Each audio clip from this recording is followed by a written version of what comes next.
Donc merci, donc on va commencer cette table ronde, donc je serai bref. L'intérêt de la table ronde était de présenter un certain nombre de travaux relevant de disciplines universitaires différentes et aussi de témoigner de la diversité des approches, parce qu'effectivement, justement, les travaux qui portent justement sur la lutte contre les discriminations qui frappent les femmes, la lutte contre les stéréotypes, ne constituent pas un bloc homogène derrière lequel il y aurait un complot pour détruire je ne sais quoi. C'est effectivement des mouvements qui sont extrêmement diversifiés, parfois contradictoires et parfois opposés, et je pense effectivement qu'il est bon de témoigner de la diversité des discours, des points de vue des acteurs, et aussi de sensibiliser justement un peu à la construction scientifique des objets, c'est-à-dire il faut savoir que tous les savoirs que l'on a sur ces discriminations, ces inégalités, ça reste comme tout savoir scientifique, temporaire, limité et effectivement aussi limité dans le temps. Donc je pense qu'il faut effectivement avoir une certaine comprendre un petit peu justement la construction sociale de la question. Avant de commencer, je voudrais juste rappeler quelque chose, parce je pense que c'est très important que les institutionnels s'intéressent justement aux droits des femmes et aux discriminations. Je crois qu'il faut aussi rappeler le rôle important qu'a eu sur ce campus et ailleurs depuis des années tout un réseau associatif, militant et syndical qui a beaucoup porté ces causes-là, de la lutte contre les discriminations qui frappent les femmes, la lutte contre l'homophobie, la lutte contre les discriminations racistes, parce qu'il faut aussi prêter une grande attention justement à cette question-là par les temps qui courent. Et donc je pense effectivement qu'il faut là aussi rendre hommage à toute la diversité des acteurs qui se sont engagés depuis des années sur la lutte contre les discriminations, mais aussi la lutte contre les inégalités sociales, parce que si on s'occupe que de certaines formes d'injustice et pas d'autres, je pense que l'on va effectivement contribuer à accroître les tensions sociales et à accroître la remontée de l'intolérance et des mouvements violents. Merci. Vous pensez comme vous voulez. C'est vous. Donc, Madame Christine Gagnard, chargée d'études à l'IREDU pour le centre associé au CIREC de Dijon. Oui, bonjour. En écho au propos de Marie, je vais vous présenter des résultats de recherche sur 3 populations différentes, et ceci pour vous montrer que la relation formation-emploi, parce que je travaille sur les 1001 facettes de la relation formation-emploi, eh bien, ne se décline pas de la même manière au féminin et au masculin. Donc, première recherche qui a été effectuée à partir d'une enquête dans 15 pays européens et au Japon, auprès de 40 000 jeunes, dont 60% de femmes. C'est une enquête qui n'est pas récente, mais qui donne quand même des résultats fort intéressants sur les débuts de parcours professionnels. Et donc, ceci en réponse au fait que le nombre d'étudiantes qui s'inscrivent dans l'enseignement supérieur augmente et continue d'augmenter, que la parité est atteinte et même dépassée depuis longtemps dans l'enseignement supérieur. Mais pour autant, est-ce que ces niveaux d'éducation plus élevés permettent aux femmes diplômées de valoriser leurs compétences ou d'être compétitives sur le marché du travail? Alors, ces diplômés ont eu dans leur grande majorité un devenir professionnel enviable. Bon, c'est une enquête qui s'est faite 5 ans après leur sortie de formation en 2005, donc c'était des années quand même, je dirais, au niveau contexte économique plus favorable qu'actuellement. Donc devenir professionnel enviable avec un accès rapide et durable à l'emploi, seulement 4% sont au chômage 5 ans après leur sortie de formation, les 3/4 occupent un emploi et surtout 63% des hommes et 63% des femmes occupent des emplois d'ingénieurs ou de cadres supérieurs. Alors, donc, ce chiffre masque quand même des inégalités selon les pays. Alors, pour contrer l'empreinte du genre ou les stéréotypes, j'ai mis en orange, donc, ça se voit pas beaucoup, mais j'ai mis en orange donc, les hommes et en vert, couleur d'espérance, les femmes. Donc, je disais 63% de femmes tout pays confondu, et 63% d'hommes. Et pour la France, on s'aperçoit 71% des femmes occupent des postes de cadre supérieur et 62% donc des hommes. Donc on pourrait se dire, tant mieux, c'est bien. Seulement, par le biais d'une analyse factorielle de correspondance, nous avons cherché les proximités entre les pays concernant leurs conditions d'insertion. Alors, quand on regarde par cette analyse factorielle, on s'aperçoit d'une chose. Le premier axe qui est discriminant, c'est le salaire. On en a parlé, donc là je vais pouvoir compléter en disant, en bas à droite, nous avons les pays qui se trouvent avec des salaires plus élevés, et en haut à gauche, des pays qui se trouvent avec des salaires plus faibles. Donc on voit que la France est à peu près au milieu. Les pays qui rétribuent de manière plus importante sont les pays d'Allemagne, Norvège et Belgique, et qui s'opposent aux pays de l'Est, donc la République tchèque, l'Estonie, mais aussi les pays de type méridionaux, comme l'Espagne, l'Italie et le Portugal. Et là, quand on regarde ces axes, on voit tout de suite, bien sûr, vous voyez sur la ligne, femmes et hommes. Donc on voit déjà ces disparités. On en a parlé. Donc ces disparités, on a aussi regardé, il existe des écarts significatifs dans tous les pays en défaveur des femmes et que nous avons estimé, donc avec Jean-François Giré, par ce qu'on appelle des fonctions de gain, c'est-à-dire c'est une méthode de décomposition des salaires pour voir si toutes choses égales par ailleurs, c'est-à-dire le temps de travail, temps partiel ou temps complet, c'est-à-dire aussi l'entreprise, c'est-à-dire l'expérience professionnelle et surtout la formation, et bien toutes choses égales par ailleurs, on s'aperçoit qu'il y a toujours des écarts, et là c'était de l'ordre de 20% en faveur des hommes et à caractéristiques égales. Voilà.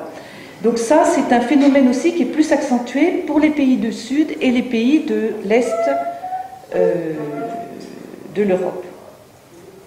Deuxième recherche, alors celle-ci elle est plus récente, elle est plus proche de nous, c'est une enquête qui a été réalisée dans l'Académie de Dijon auprès de 1150 lycéennes et lycéens, et nous avions pris 2 établissements, un en Côte d'Or et un en Saône-et-Loire, qui offraient des filières générales, professionnelles et technologiques de production ou de services, mais aussi des baccalauréats d'enseignement général. Et l'objectif était de connaître les regards des jeunes sur les métiers. Donc, à la question « Pensez-vous que certains métiers sont surtout pour des hommes ?», 58% des jeunes répondent négativement. Mais des écarts apparaissent. La moitié des lycéens et les 2/3 des lycéennes réfutent cette idée. À la question « En quoi ces métiers sont-ils féminins ?», eh bien, les élèves donnent 3 mots-clés associés donc aux métiers féminins et nous trouvons douceur, compréhension, maternité ou instinct maternel. Et une majorité estime qu'il s'agit de métiers qui ont, disent-ils ou disent-elles, un besoin de qualité propre aux femmes. À la question « Pensez-vous que certains métiers sont surtout pour des hommes ?», eh bien là les avis sont plutôt partagés. 54% des lycéens et 45% des lycéennes affirment que certains métiers sont surtout pour des hommes. En quoi ces métiers sont-ils masculins ? À votre avis, puisque nous avons douceur, compréhension et maternité, pour les hommes, qu'est-ce qu'on va trouver ? Force.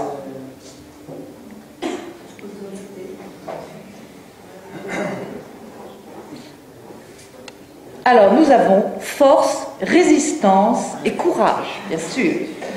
Et là, ils disent, il faut des qualités masculines, ces métiers sont masculins car physiques, ou alors il faut du courage face au danger.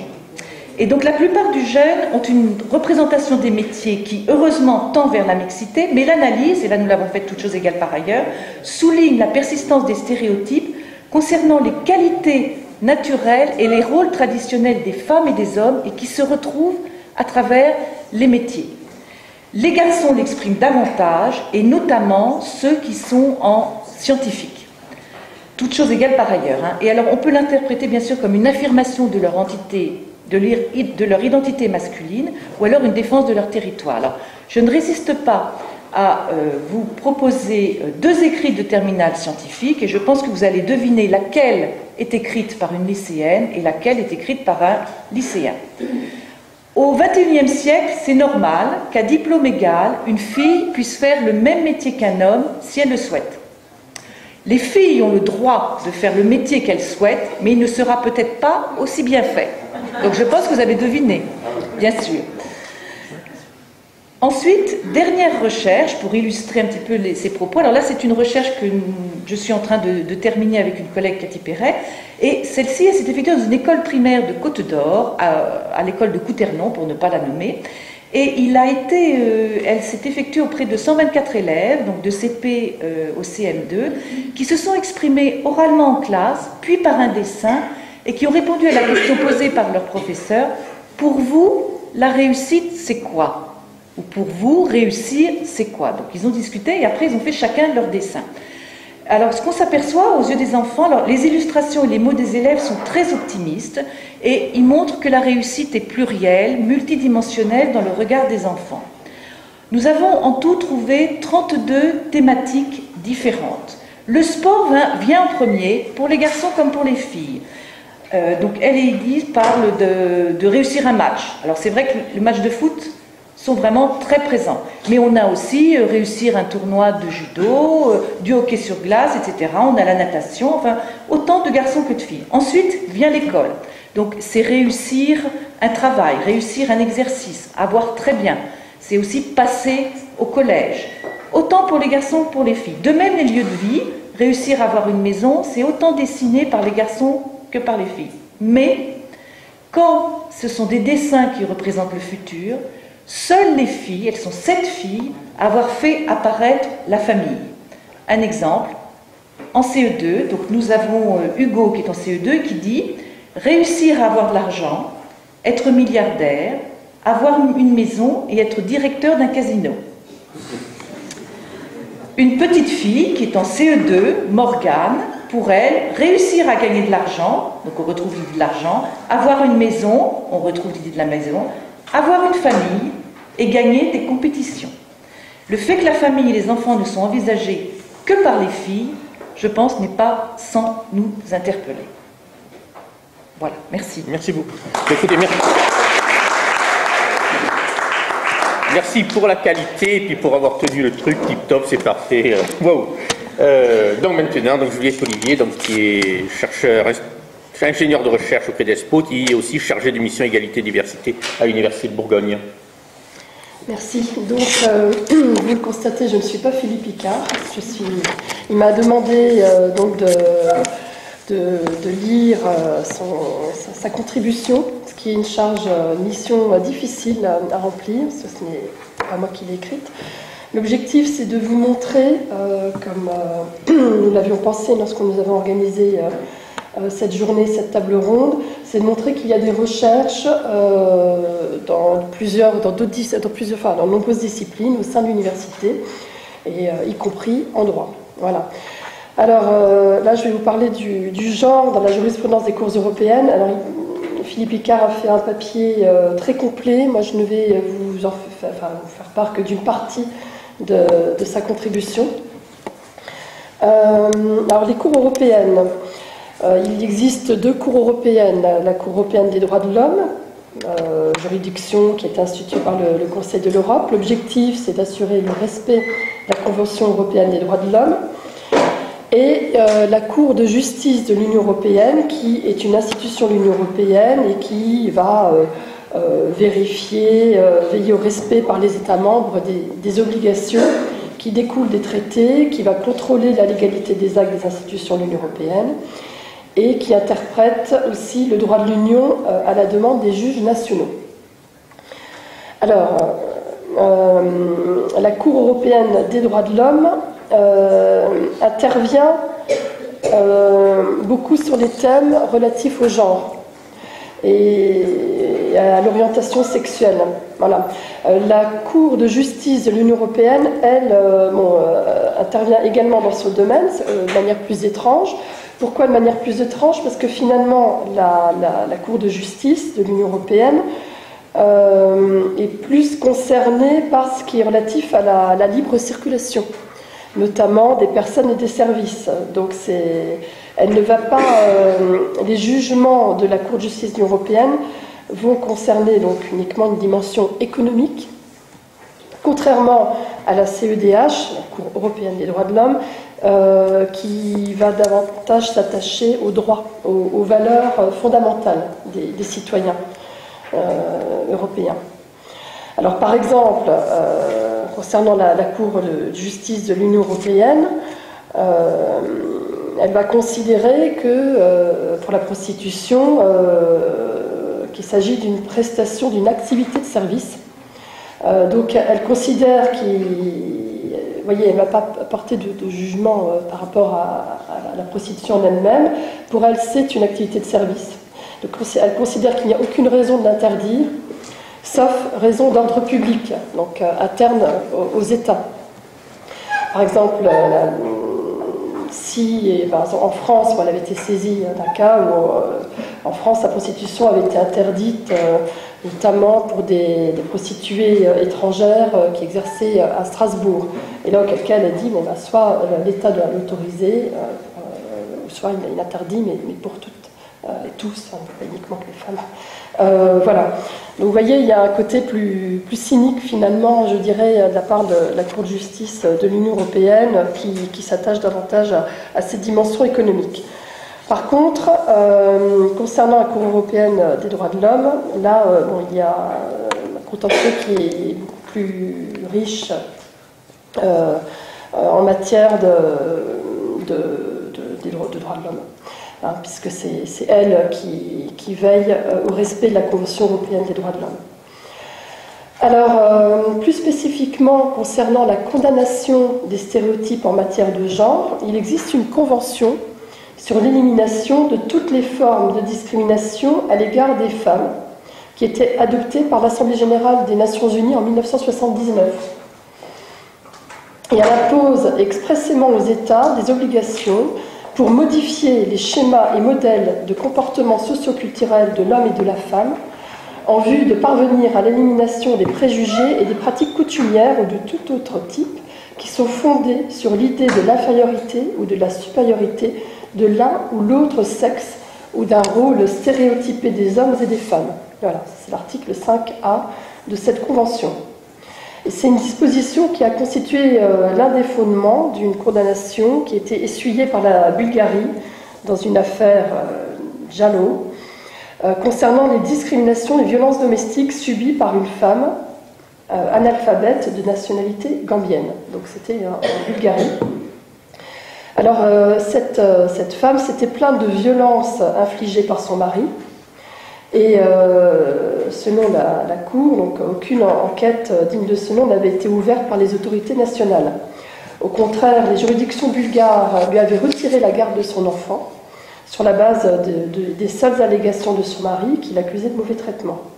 Alors c'est une situation qui avait perduré pendant plusieurs mois, sans que cette femme soit informée du sort qui était réservé à son enfant, sans même qu'elle ait un droit de visite. La garde de son enfant ne lui a été restituée qu'après acceptation du divorce par consentement mutuel. Et là, donc, le comité qui est chargé du suivi de la Convention sur l'élimination des discriminations à l'égard des femmes a rappelé que, je cite, l'attitude traditionnelle consistant à considérer les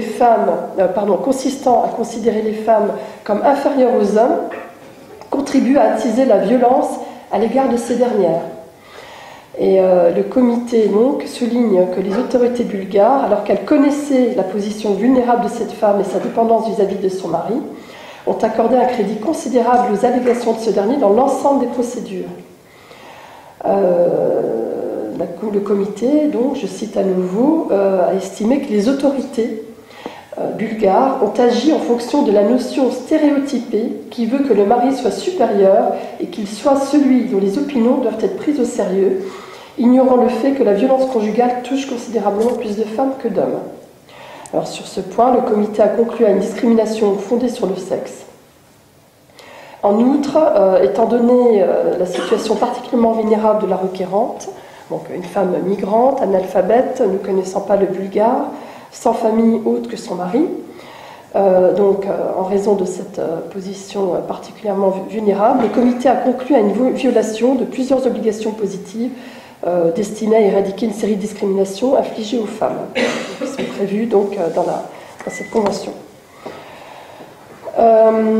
Outre donc ces mesures des mesures de réparation que le comité recommande à l'État d'accorder à la victime, il y a des prescriptions générales que le comité a faites à l'État, telles que l'adoption de mesures qui permettent aux femmes victimes de violences familiales d'avoir effectivement accès à la protection contre la violence familiale et à la justice, ou le comité a aussi requis l'organisation de formations adéquates pour les praticiens de la justice et les autorités de police, afin que les discriminations multiples soient prises en compte dans la prévention des violences fondées sur le sexe.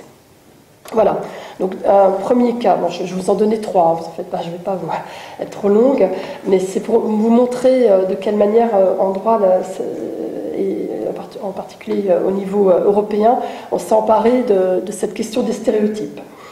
Donc ce sont encore les stéréotypes de genre qui sont au cœur d'une affaire, RKB contre Turquie, qui était examinée toujours par ce comité pour l'élimination des discriminations à l'égard des femmes. Cette fois, il s'agissait d'un licenciement, le licenciement d'une employée dans un salon de coiffure qui était fondé sur des comportements jugés immoraux, notamment des allégations de relations extra-conjugales. Alors même que les employés masculins qui avaient des conduites similaires n'étaient nullement inquiétés. Bon. Donc le licenciement a été jugé injustifié par les juridictions turques, mais il n'a pas été rejeté pour discrimination fondée sur le sexe.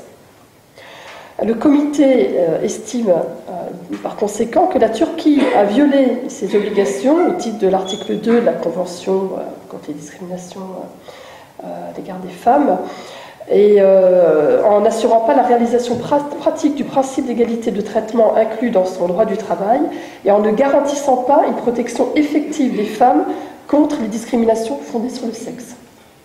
Donc voilà, pour le comité, c'était bien une discrimination et il fallait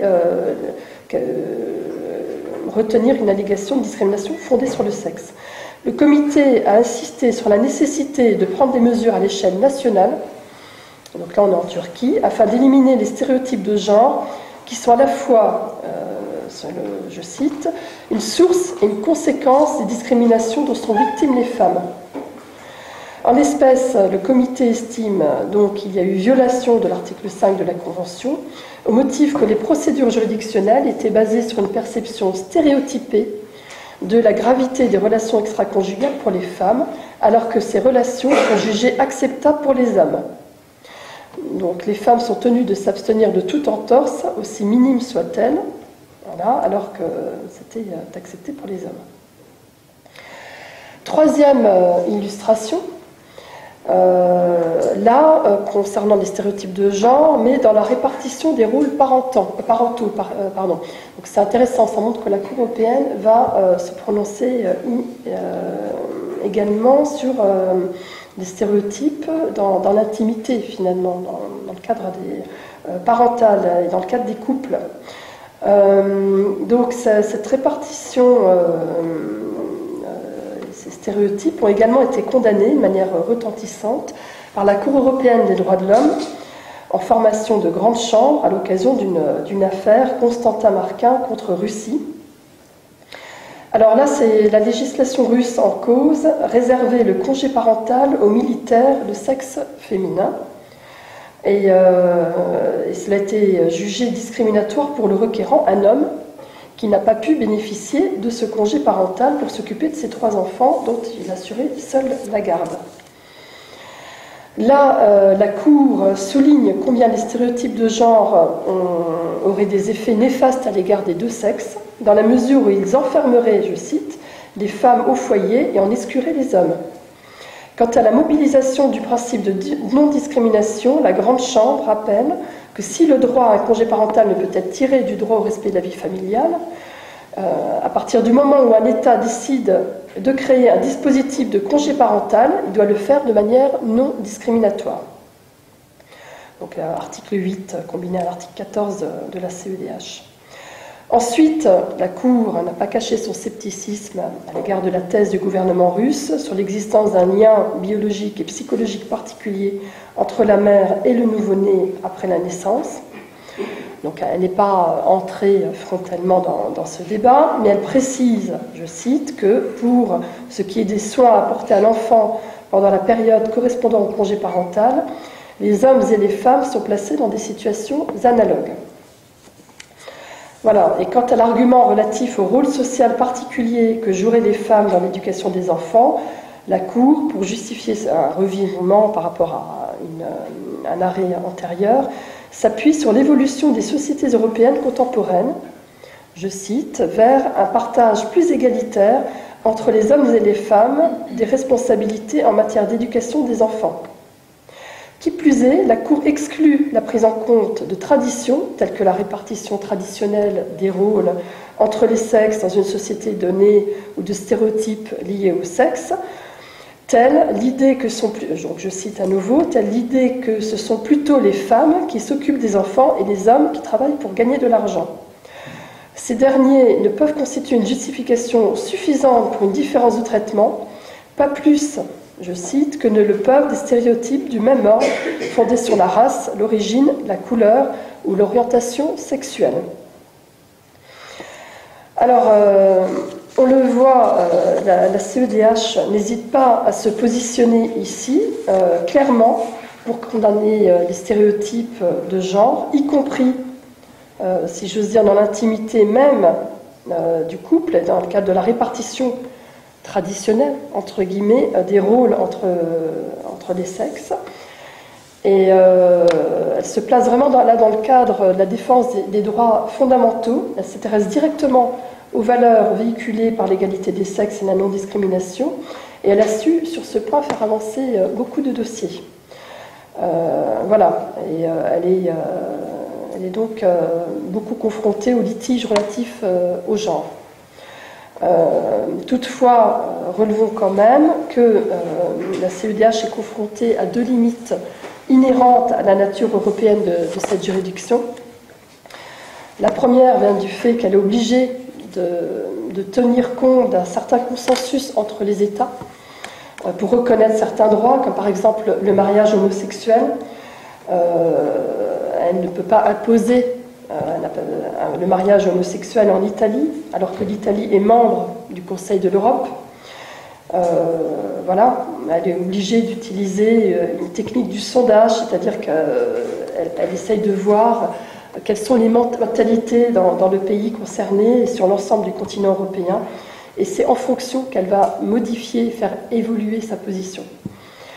Seconde limite, qui vient de la procédure même exigée par la Convention européenne des droits de l'homme, c'est-à-dire que la Cour européenne ne peut intervenir que lorsque toutes les voies contentieuses internes sont épuisées.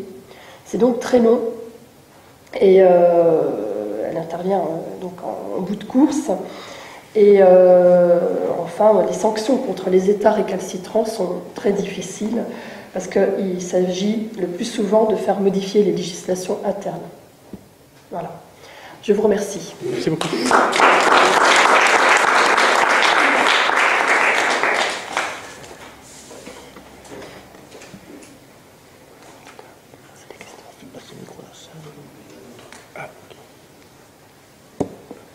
Quelqu'un a des questions à poser?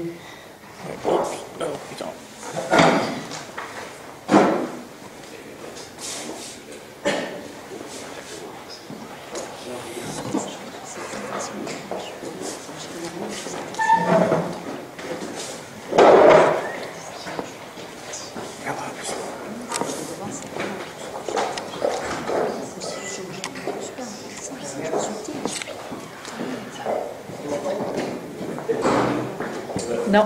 Moi, j'aurais juste une question et une remarque. Une question à Madame Christine Lignard, tout d'abord. Tout à l'heure, lorsque vous avez parlé de... excusez-moi, Oui, mais non, oui. Lorsque vous avez parlé du questionnaire qui a été fait à l'école de Luperno, je voulais savoir quelle était la question exacte qui avait été demandée pour les dessins des CPE. Alors, c'était pas un questionnaire. Oui, c'était voilà, c'était les enseignants eux-mêmes qui avaient pris ça comme projet de leur école en janvier 2014, pour vous dire, tout de suite à la rentrée, et qui ont décidé de demander en même temps, dans chaque classe, de répondre à cette question. Pour vous, la réussite, c'est quoi? Ou pour vous, réussir, c'est quoi? Et donc, ils ont discuté ensemble. Donc, il y a eu une discussion. Et après, chacun et chacune était libre de faire un dessin, seul ou à plusieurs. Voilà. Et de dire après ce qu'il y avait sur ce dessin. C'est bien ce qui me semblait, et je veux revenir sur le terme réussite ou réussir. Est-ce que, parce que pour moi, l'usage de ce terme influence beaucoup la réponse des élèves, notamment dans une société où nous sommes très formatés, notamment dans une société de la performance et de la réussite, et ils vivent dans un milieu qui doit les influencer, bien évidemment. Est-ce que si la question était posée différemment, comme par exemple, quel est pour vous serait un beau futur, est-ce que vous envisagez que les réponses auraient pu être différentes? Parce que pour moi, je pense que oui. Sur les deux dessins que vous avez montrés, nous voyons notamment de l'argent, des médailles pour le sport, etc. Et je pense que le terme de réussite influence beaucoup, et notamment dans les stéréotypes, que ça les renforce dans l'usage de ce terme dans la question. Moi, je ne sais pas. On pensait, enfin, c'est quelque chose que les enseignants ont discuté entre eux au niveau de l'école. Il se trouve qu'on leur avait demandé, bon, pour tout expliquer, on leur avait demandé à cette école parce que l'année dernière, on avait organisé un colloque ici, l'IREDU et le CEREC, et le thème était réussite scolaire, réussite professionnelle, l'apport de données longitudinales. C'était bon. Mais du coup, c'est vrai que moi-même et d'autres, on cherchait à illustrer ce colloque. Et on avait eu l'idée de demander à une école, est-ce que vous seriez d'accord pour demander à vos enfants d'illustrer qu'est-ce que c'est que la réussite? Et après, je dirais, en conseil d'école, les enseignantes se sont réunies, on dit, ben voilà, on va poser cette question. D'abord le pour vous, parce qu'il fallait impliquer la personne elle-même, enfin l'élève lui-même, et puis donc le thème réussite. Voilà, c'est tout. C'est sûr que si on avait posé d'autres questions, ce serait différent. Mais quand même, ce qu'on s'aperçoit, c'est que c'était très diversifié. Alors, si vous voulez voir un petit peu les différents dessins, vous pouvez retourner sur le site de l'IREDU. Il y a quelques dessins que nous avons mis. C'était très diversifié. Il y a eu quand même 32 thèmes, mais ça pouvait aller de partir dans l'espace, faire pousser mes fleurs. Vous voyez, il y avait vraiment de tout. Mais parce que pour eux, c'était transposé sur le maintenant ou le futur.